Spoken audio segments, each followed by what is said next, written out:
sweet day, how sing up there the song of victory. Oh, victory in Jesus, my Savior forever. He sought me and bought me with his redeeming blood. He loved me ere I knew him, and all my love is to him. He plunged me to victory beneath the cleansing flood. Please be seated.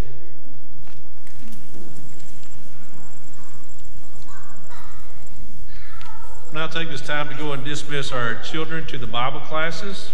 The Bible's through babies through kindergarten and children's wing, 1st through 4th grades in Fellowship Hall, and the 5th grade is over in room 601. I'd like to take this time to welcome you and read you just a little bit about our speaker. His name is Danny Hawk. If you were here last week, we got to hear Jacob Hawk. Jacob assured us that a much better lesson was coming tonight, so he really set the bar high, so we'll let him deal with that one. But let me read what it says. Danny Hawk holds a BS and MS degrees in Bible from Abilene Christian University. Upon graduation from college, Danny served as a preaching ministry for many years, primarily with the Northside Church of Christ in Dallas, Texas. Danny's also spent a great deal of his career in the automobile business. He has been in all phases of the industry, both wholesale and retail, including the previous ownership and operation of Heartland Chrysler Plymouth Dodge in Waxahachie, Texas. When he was not serving as a full-time preacher, Danny served as high school teacher and an elder at the Waterview Church of Christ in Richardson, Texas. Danny served on the board of trustees of Harding University in Searcy, Arkansas, and currently serves as trustee of the Robert Oglesby Foundation, which trains and awards scholarships to young men who desire to become pulpit preachers. In 2014, Danny began the ministry of interim preaching to assist congregations in transition periods. His most recent work was completed 3 weeks ago with the White House Church of Christ in White House, Texas. Danny and his wife Karen have been married for 38 years and live in Richardson, Texas. They have one son, Jacob, who serves as the preaching ministry for the Faith Village Church of Christ in Wichita Falls, Texas. Danny and Karen are the proud grandparents of Hayden, Hudson, and Hewitt, Jacob and Natalie's 3 sons. So turn over to Brother Hawk. Thank you very much. Appreciate that kind introduction. Somebody said as he was coming in, said he really doesn't need an introduction, said he needs a conclusion is what he needs. And so that may be right. We'll find out as we go through. We'll try to watch the clock up here and have you out at a reasonable length of time.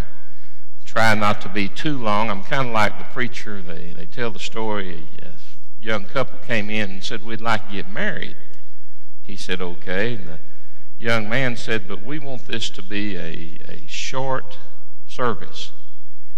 Preacher said, "Well, I'm usually pretty brief." And he said, "I didn't say anything about brief. I said short." He said, "To give you an incentive here of what I'm talking about," said, "here's $100. And said, "That's your pay for conducting this wedding when we start." But said, "For every word you speak, it comes down $1. Preacher said, "I can handle that." He lined them up. He looked at the groom. He said, "Take her?" He said, "Yes." Looked at the bride, said, "Take him?" She said, "Yes." He said, "Took." That'll be $95. So we'll try to keep something like that in mind as we go through. Jacob did set me up. I would rather have followed somebody other than Jacob. Not that everybody on your schedule this year is not good, but it's particularly hard to follow him. You said Steve was up with Jacob. Jacob's not in Wichita Falls. He's in Sioux City, Iowa tonight on a mission trip. There were 68 people from Faith Village went up there this week on a mission trip. And I was his fill-in preacher this past Sunday morning and Sunday night there at Faith Village while they were gone. And I told them at that time, it's really, really a joy to watch your kids do better than what you can do. If you haven't had that experience, I hope you'll have it someday. That's one of the great joys of life. But anyway, we'll do the best we can do. Won't be as good as Jacob, but we'll do the best we can do. And I do appreciate very, very much being asked to come. We're supposed to be talking about favorite songs out of the songbook. If you have a songbook, and we're going to sing it here in a second, and I'm not going to lead it, thank goodness, so don't get too upset and worried. We've made arrangements for that. But turn to number 659.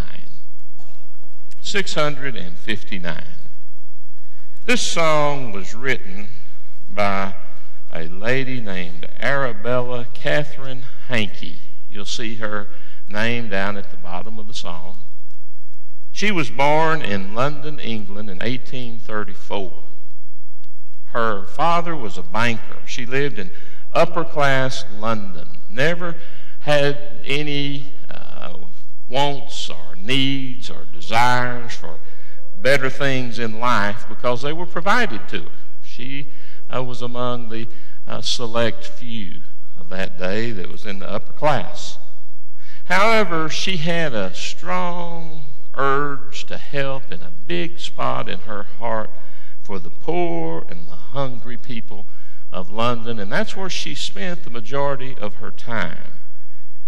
Kate, as she was known that day by all of her friends, Kate wanted to tell the story of how Jesus saves. So she organized some Sunday school classes throughout London that she taught each and every week. She wrote and she published poems and tracts to use in her classes. Later on, she volunteered to go to Africa as a missionary. Her brother, who had some physical challenges, he was a missionary in Africa, and she went to help. And as a young woman, 30 years old, she became ill, seriously ill, and was confined to her bed for almost a year. During this year, she wrote several poems, but one particular poem she wrote it was in two parts. She had part 1 and part 2 of this poem, and it had 50 stanzas or verses to each part, or 100 total stanzas to this poem. In 1867, a fellow by the name of Dr. W.H. Doane took that poem, that 100-verse poem in two parts, and he took selective verses from it, and he created two songs, two hymns, both of them in our hymn books today. Out of the first part came the song, Tell Me the Old, Old Story. Out of the second part came the hymn we're looking at tonight, I Love to Tell the Story. Now that might have been the end of them, and we may have never known about these two poems at that time, or two lyrics that had come from the two parts, except a fellow by the name of William Fisher, whose name is also at the bottom of your songbook there. William Fisher was born in Baltimore, Maryland in 1835. He was very, very musically talented. He was professor of music at Girard University. And William Fisher set the two hymns that Doane had collected from Kate's 100-verse poem, and he wrote the tunes for these two great hymns. They were published in 1869 in Philadelphia, Pennsylvania, and they have been sung across our country ever since. I chose this song tonight. I'm going to be honest with you. I chose it not because of a dramatic story. The story I just told you is interesting, but it's not nearly as dramatic as many of the stories that you're going to hear through this series. There's no fire. There's no shipwreck. There's no storm. There's no death of a loved one. There's no terminal disease, as Jacob talked about last week for the preacher when he found out and he wrote, "Abide with me." None of these high-level, distressful situations, which is understandable. Many of our hymns came because of the stress and the distress that people were in. That's not why I chose this song.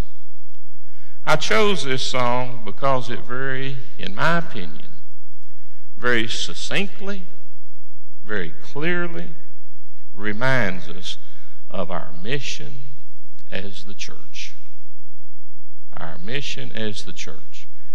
I want us to pause for a moment here, and we're going to sing the first verse, and then we'll come back, and I'm going to try in a very practical way to talk about the mission of the church. Let's sing.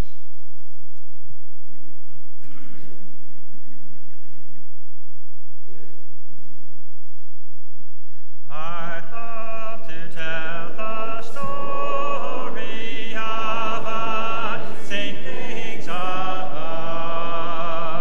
of Jesus and his glory, of Jesus and his love. I love to tell the story because I know 'tis true. It satisfies my longings as nothing else can do. I love to tell the story. 'Twill be my theme and glory to tell the old story of Jesus and his love. I love to tell the story.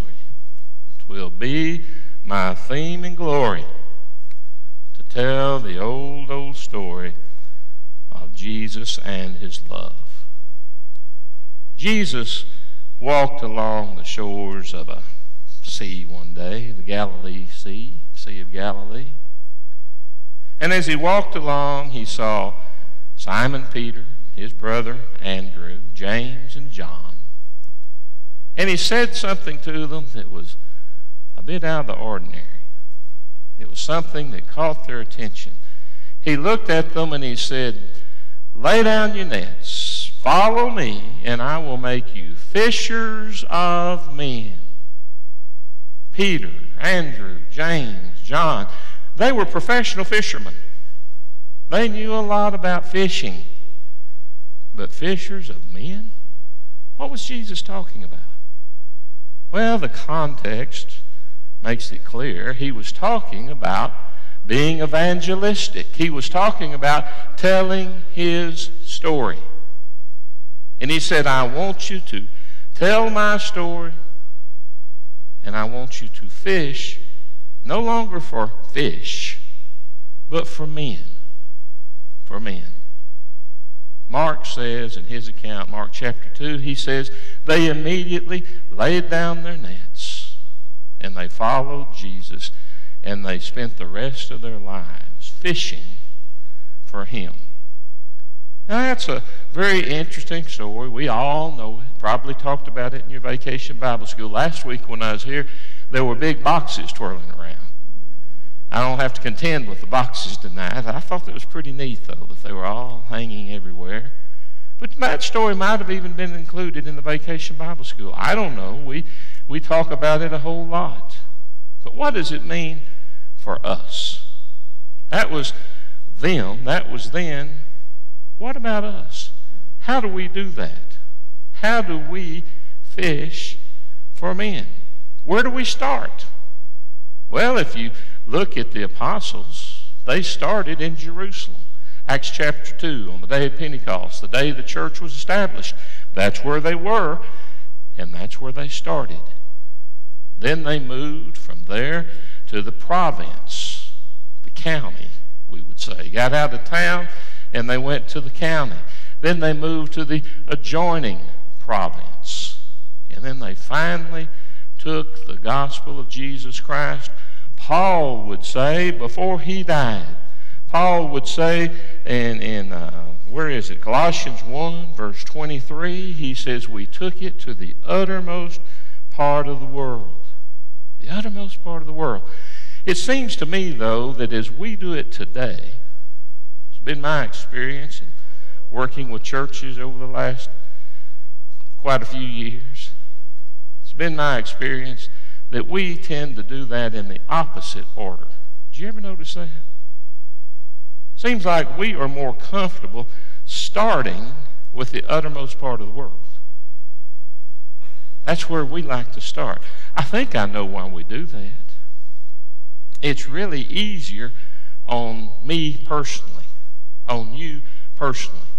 We can interview a missionary and we can feel good about missionaries and we can ship them off way, way, way over yonder.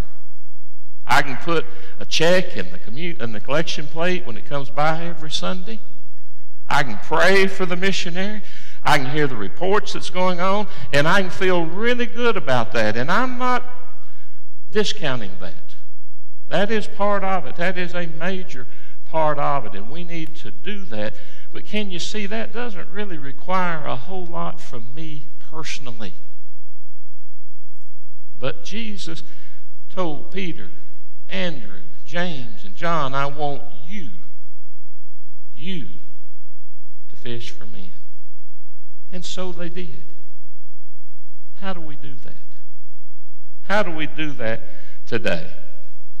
It seems to me like as we are interested and as we are involved in global missions, and I think we certainly need to be, more so than we are, I'm sure.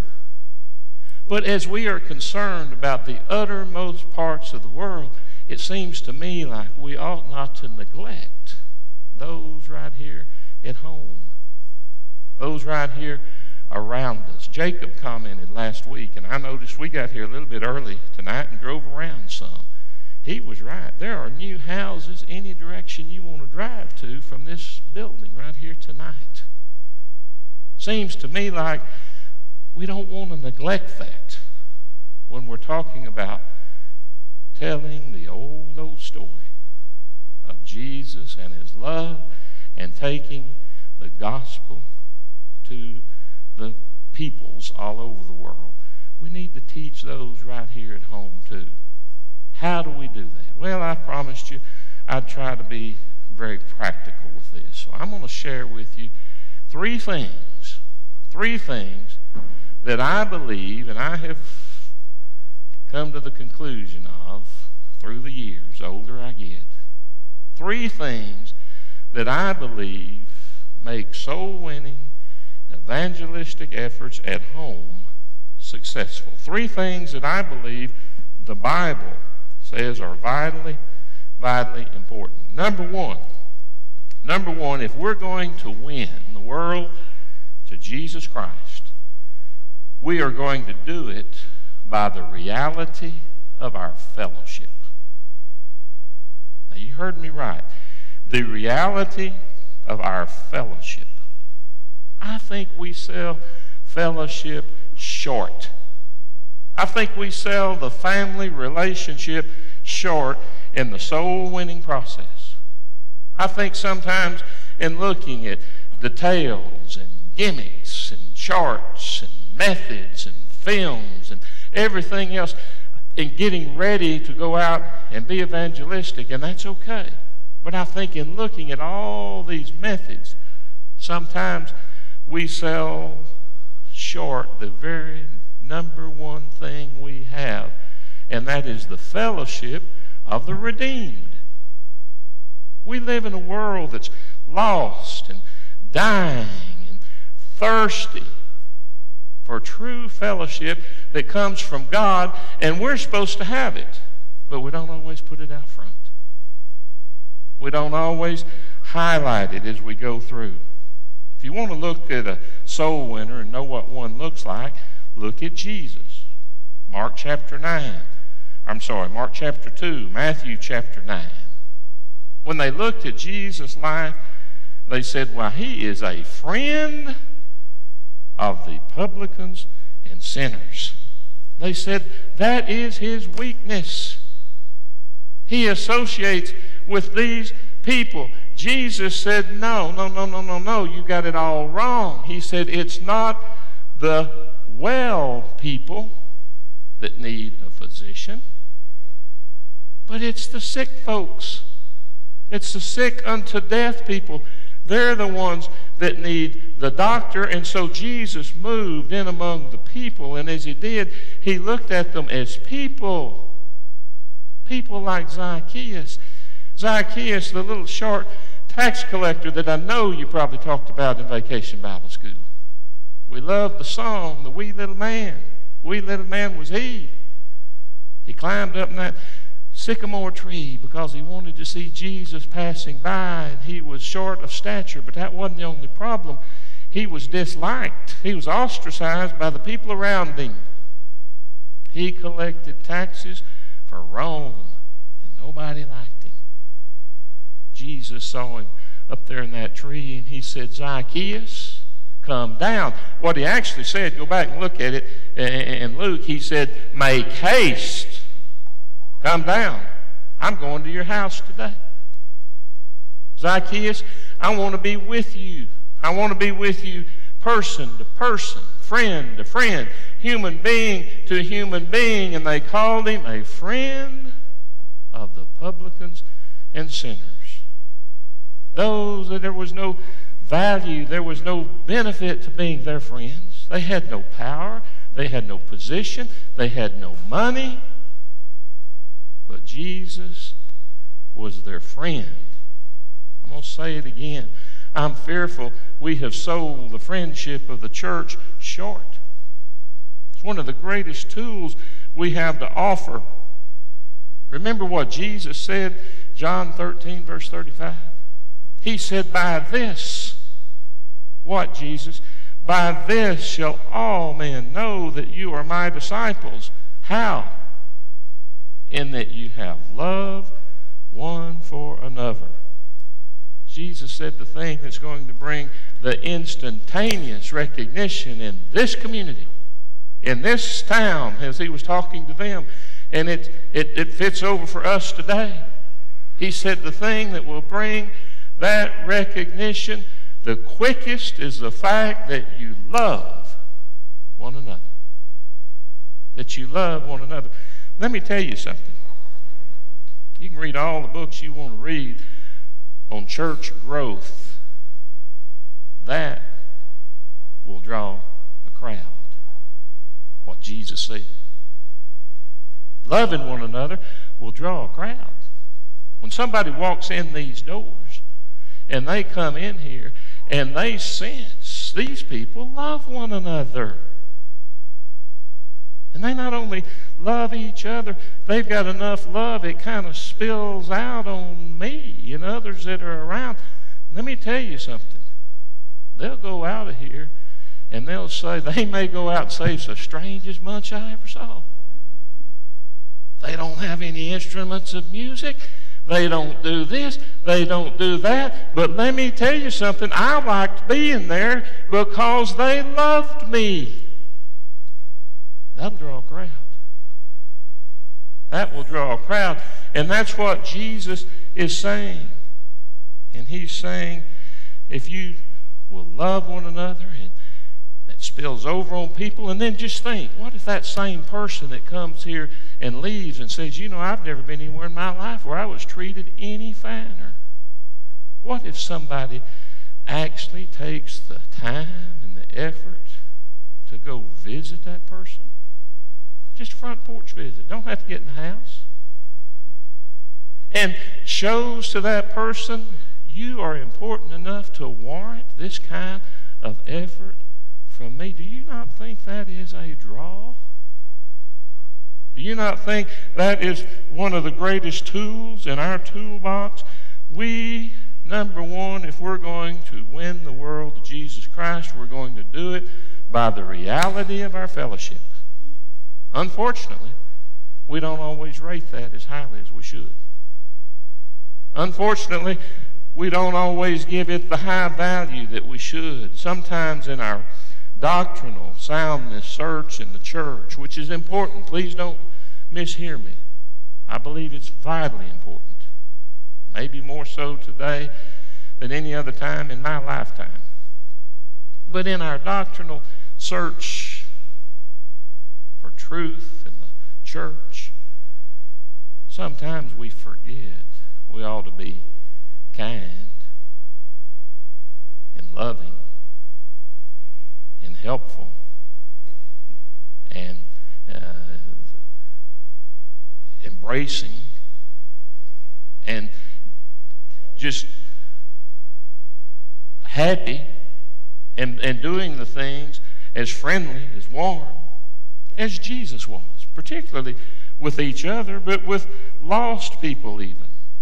And when we don't do that, when we forget to do that, we could find ourselves, hopefully we never will, but I've known congregations that have, that find themselves in a position that they say, we can't grow. Because to grow, I'd have to bring people into a bickering fellowship and I'd be embarrassed. I've heard people say, I'd hate to take my Bible out and open it up and teach somebody the whole story of Jesus and his love, because if I win them, where do I put them? I bring them into a fellowship that can't get along, and I just wouldn't want to expose them to that. It's a shame there are churches that say we can't grow because we can't get along. The reality of our fellowship. Can you see that is just as much a part of the Bible as anything else?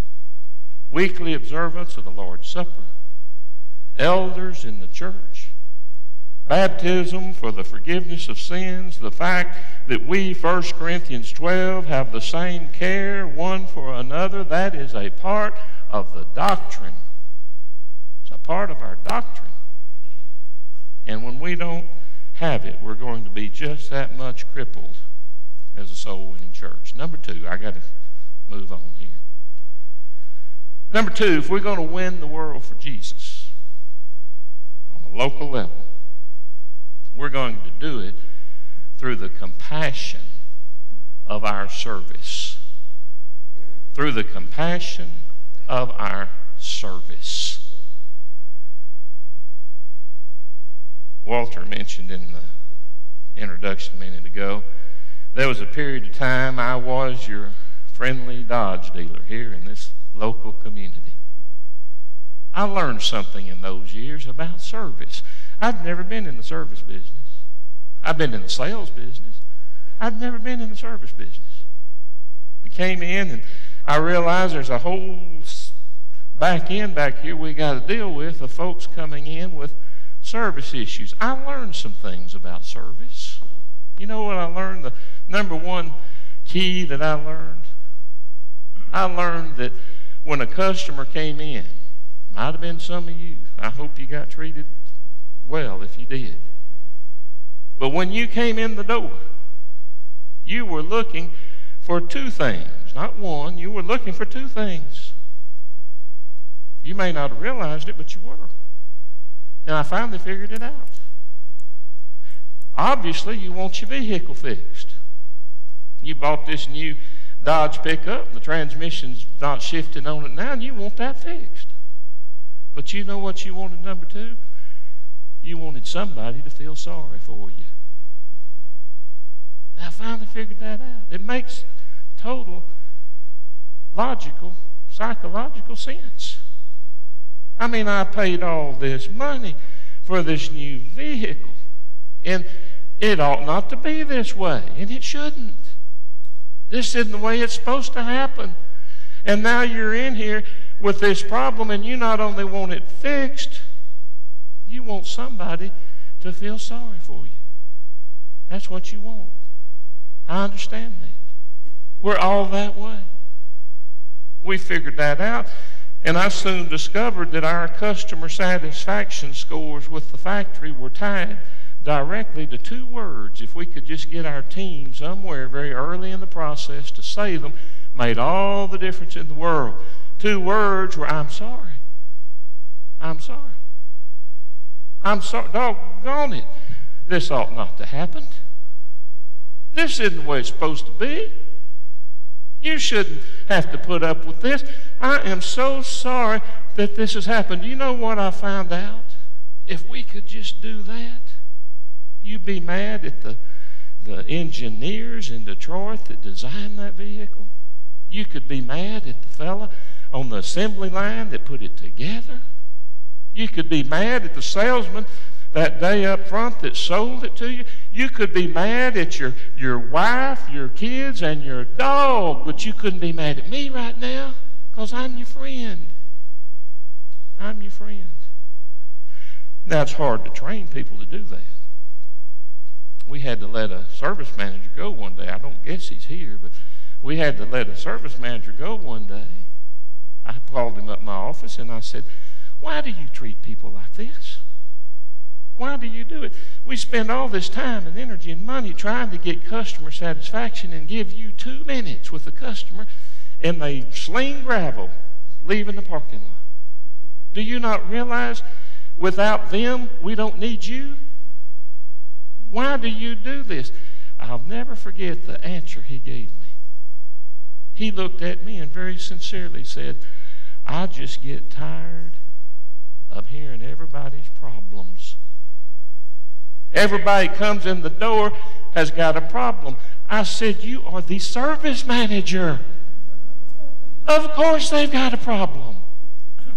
It's like a doctor says, I get tired. Everybody comes in is sick. Everybody feels bad. You're the service manager. But if we could just remember to say, I'm sorry. I'm sorry. Made all the difference in the world. You know, that's what Jesus did. Let's look at Jesus again. Jesus was compassionate with people. He was compassionate. But he was also a doer. Now let me back up. You can just be buddies so long, the fellow still wants his transmission fixed. Okay? You still got to be a doer. But Jesus was a compassionate doer. When he found the hungry, he fed them. Now, I know he did it supernaturally sometimes, but he fed them. He found those that were in sorrow. He consoled them. He cried with Mary and Martha. On several occasions, he busted up the funeral. He saw people in sorrow and he raised the dead. Now, that'd be a good funeral to go to sometime, wouldn't it? Jesus did that. They needed teaching. He taught them. But you see, he was compassionate and he was a servant, and the church ought to be a perfect mirror image of Jesus. And if we're going to be a perfect mirror image of Jesus, then we're going to need to do that. We're going to need to be compassionate, and we're going to need to be servants. Preaching is a big part of it. It's a big part of it. But it's not all of it. It's not all of it. The world is watching to see something. They're watching to see something in us. They're waiting to see what kind of feelings we have. They're waiting to see what we do for the hungry, what we do for the naked. They're waiting to see what we do for families and children and all those that are hurting. They're waiting to see how much we care. After all, the Apostle Paul said in Galatians 6:10, he said, let us do good unto all men, especially, of course, to the household of faith, but do good to all men. Let me tell you very quickly about Mr. Fears. Mr. Fears was a gentleman that I met, 15, 16, 17 years ago.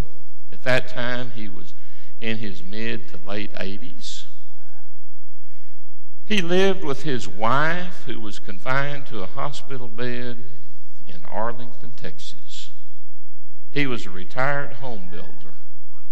He had actually built the house that our junior high group was going to paint back in that day at the Arlington Work Camp. Churches in the area would come together in the summertime, and the youth groups would paint houses. My son was in junior high at that time, and I was the leader of this work group, and we were going to paint Mr. Fear's house. He built this house. He was proud of this house. He was a nervous wreck the first day. He came out, and paint was dripping everywhere. He'd keep saying, "Do you not have some bigger drop cloths? Isn't there something else you can put down?" Did you ever try to paint a house with junior high kids? There's not a drop cloth that is as big as this room that would have helped us that day. I mean, they get it everywhere. He was a nervous wreck on day one.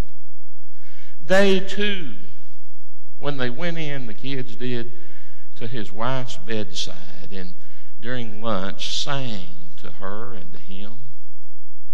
I don't believe Mr. Fears noticed the dripped paint nearly as much.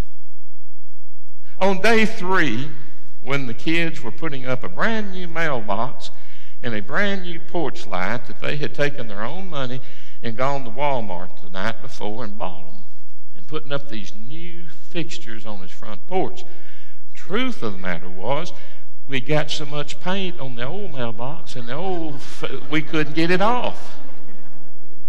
So it was easier and simpler to go buy new ones.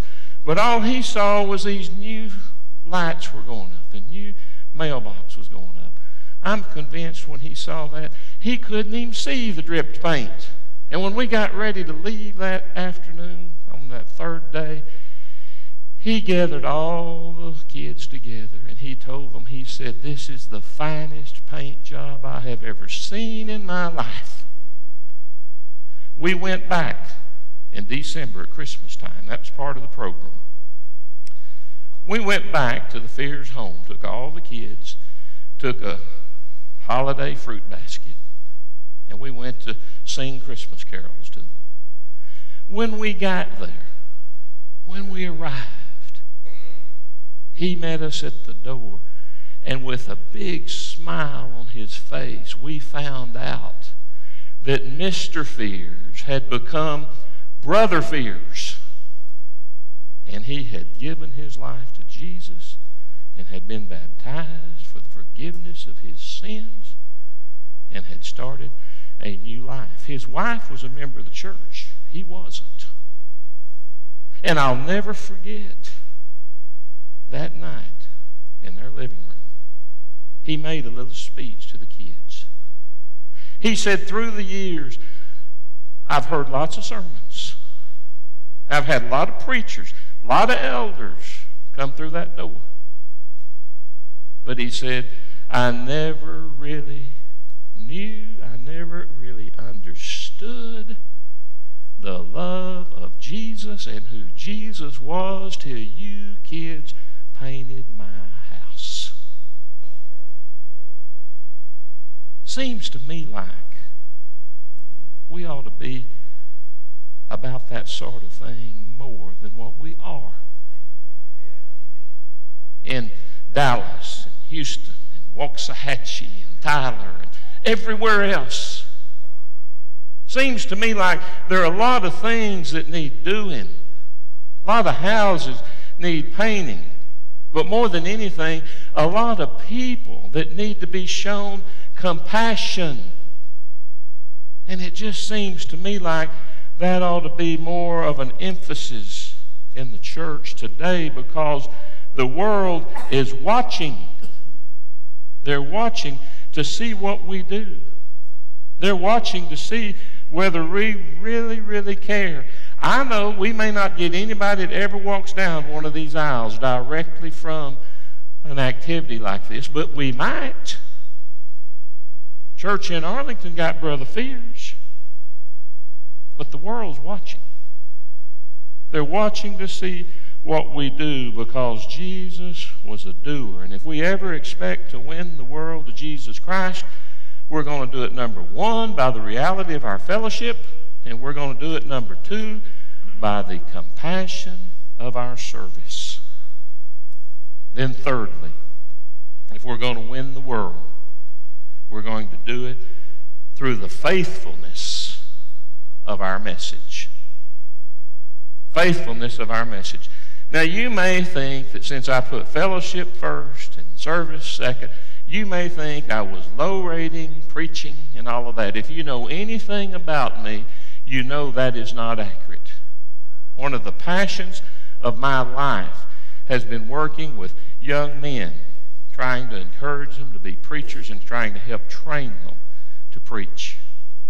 One of the things that I didn't mention is for 25 years, I have worked with the LTC conventions in Dallas and have been in charge of the speech for the downtown Hyatt location for all these years. Jacob's helping me do that now. I'm slowly phasing out of that, and he's phasing into it. I will never downplay preaching.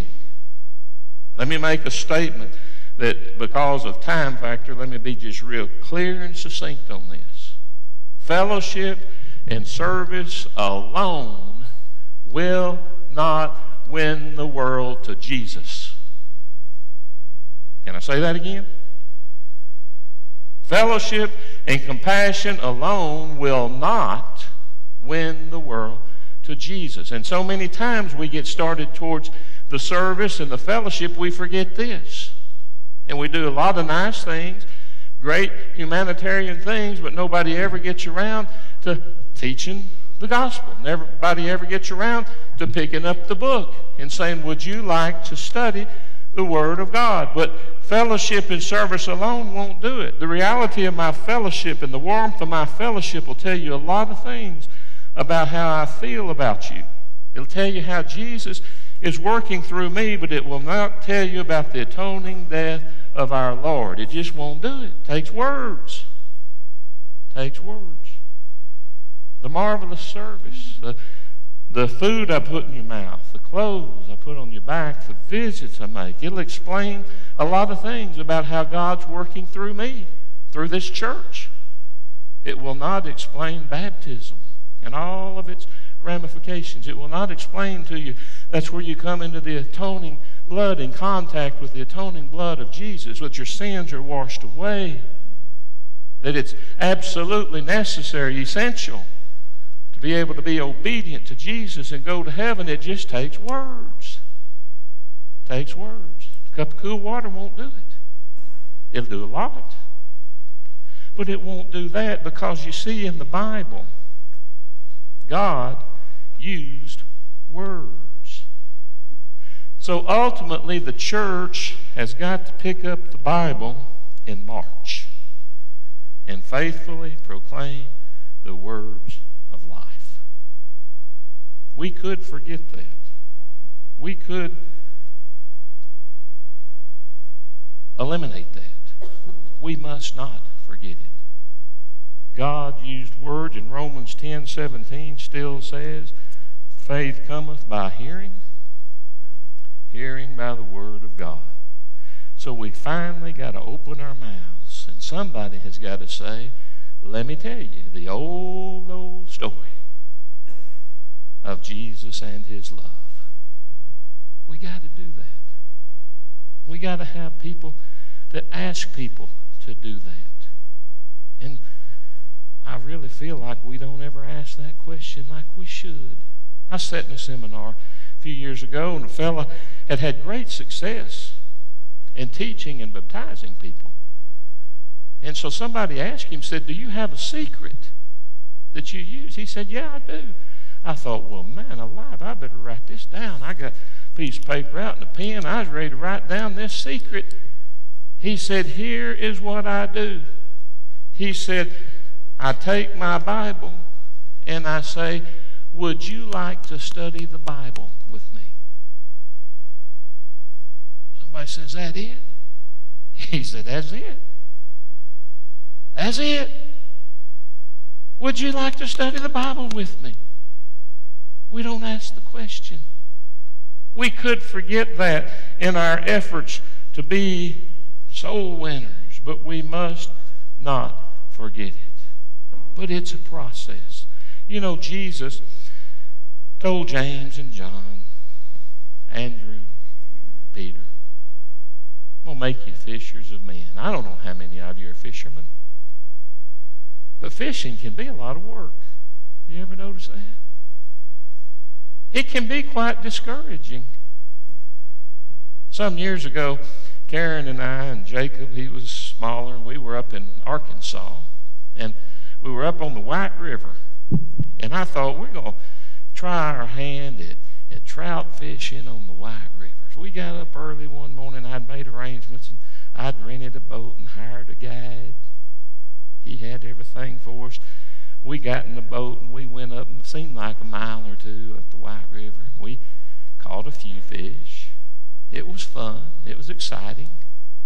But you know, as the sun started coming up and we started getting hotter, we started getting tireder, we started getting hungry, I looked at how few fish we had on the stringer, and I calculated right quick in my mind what the boat was costing, and the guide was costing, and the tackle was costing, the bait cost, and started dividing it out and realizing how much each one of these fish actually is going to net out, you know, what the expense of it. Couldn't help but think of the old story you've probably heard many times of the fellow that caught more fish than anybody else in the county.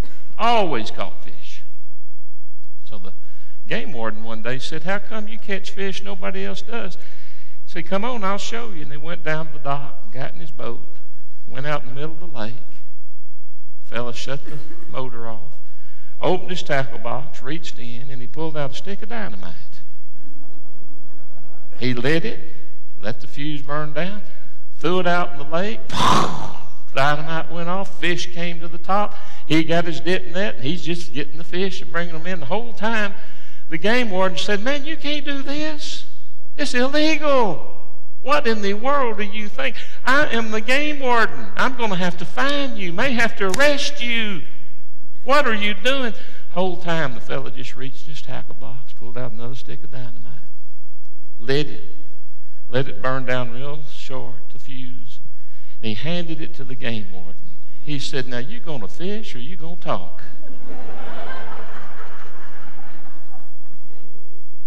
You say, "Okay, what's that got to do then?" Here at the end of the sermon. This. Sometimes in the soul winning process, fishing for men, I fear we get discouraged, we get tired, we get impatient, and we think, "I'm just going to dynamite for these fish. I'll just blast it out of them." And you know, it doesn't work too well. Never works too well. But we got to do something. They tell the story of a tour group in England going through the old church, the old Westminster Abbey church, famous church in England. And the tour guide was explaining to them as things developed on the tour. Kings and queens have been crowned here. Some of them buried here. And over here this historic event happened. And over here this special thing took place. And was going through the tours, those things work out. And he got to the end. He said, "Now, does anybody have any questions about this church? Any questions about this venerable old church?" One little lady on the tour raised her hand and said, "I have a question." She said, "Has anybody been saved in this church lately?" He said, "Oh, kings and queens have been crowned here, and famous folks are buried here." She said, I understand. I heard all that. I understand all that. Has anybody been saved in this church lately? Let me tell you what I like about that story. We can get all kinds of wonderful programs going all kinds of efforts happening and congregations that are humming and ginning and everything going just perfectly. But doesn't it come back to that question, folks? Is that not the mission of the church? Has anybody been saved lately? Now, I've tried tonight to expand and elaborate and draw a big picture of evangelism because I want to make a statement that's really the climax of the whole sermon. If you hadn't got anything else, tune in just for a minute. I'm kind of like the fella said, I don't mind my wife having the last word. I just wish she'd get to it. Well, I'm going to get to it right here. When you expand evangelism and you realize that, number one, it's the reality of our fellowship, yours and mine, do you realize nobody gets left out? Every one of us becomes a soul winner. That means that if you stand around in here and you see someone come in Sunday morning or Sunday night and you don't know who they are, and they might be a visitor or maybe you just don't know who they are, but you don't go find out and you just kind of sashay by them and you don't say anything to them, can you see you're taken away from the soul-winning efforts of this church? We get letters as elders. When I was an elder, I'm sure they get them here. You get all kinds of letters. I remember one particular letter we got one time. Somebody said I was there. I sat right over here. They described where it was. I stayed around 10 minutes after services were dismissed, and nobody spoke to me. I don't know what happened. We messed up. That's what happened. But can you see how that takes away from the soul-winning efforts of this good church? On the other hand, if you see that person and you go up and you make them feel welcome and you make them feel loved and you make them feel important and you go visit them, can you see how you are contributing in a very positive way to the soul-winning efforts of this church? Nobody gets left out. Number two, the compassion of our service. You may not can preach like Paul or sing like angels, but you can still do things for people. You can do nice things for people, and you can kind of let them know that's why I did it. It's because of Jesus. Nobody gets left out. That doesn't mean somebody down the road doesn't ultimately have to pick up the book and say, let me tell you the old story of Jesus and what God wants for your life. But can you see that when we all work together and we're all on the same team, it works? It works, folks. And I have lived long enough to know nobody is going to do a very good job of picking up the book and telling the story until somebody does the other two things first. The other two first. And if we don't believe it, we're going to have a hard time surviving in this 21st century, because people are looking, wondering, waiting, asking, where are God's people? Would you be one of His right now as we stand and as we sing?